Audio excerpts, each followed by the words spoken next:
పొద్దున్న రాసిన దానికి ఇంకో గంటలో ఏమీ పొంతం లేకుండా పోవటం ఇవన్నీ చూస్తున్నాం. కానీ అలా ప్రపంచానికి పిచ్చివాళ్ళ కనిపిస్తూ ప్లాన్ బిని ఇంప్లిమెంట్ చేస్తున్నాడనే ఒక అభిప్రాయం అయితే ఉంది. నిజమేనా ఇది?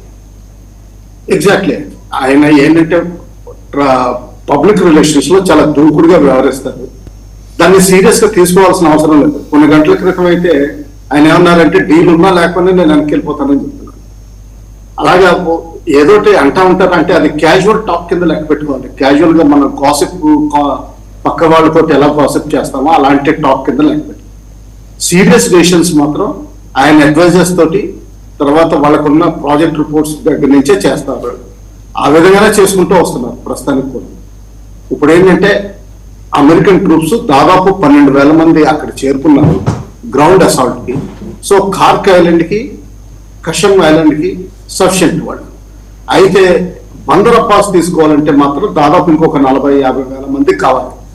దీని తోడుగా ఫస్ట్ టైం యూరోపియన్ యూనియన్ నుంచి బ్రిటన్ కొంతమంది ట్రూప్స్ అడిషనల్ ట్రూప్స్ పంపిస్తున్నట్టు ఇప్పుడు చెప్తుంది.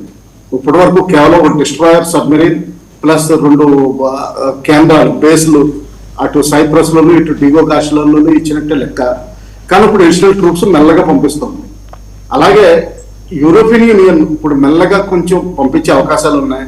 ఎందుకంటే ట్రంప్ గారు ఒక విధంగా యూరోపియన్ యూనియన్ కూడా నెగిటివ్ మెసేజ్ కన్వే చేస్తుంది. మీరు నాకు సపోర్ట్ రారా, నేను హార్మోన్ జలసంధి డీల్ లేకుండా వదిలేస్తాను. డీల్ లేకుండా వదిలేస్తే సఫర్ అయ్యేది మాక్సిమం యూరోప్ అండ్ ఏషియా. నాకు పట్టింపు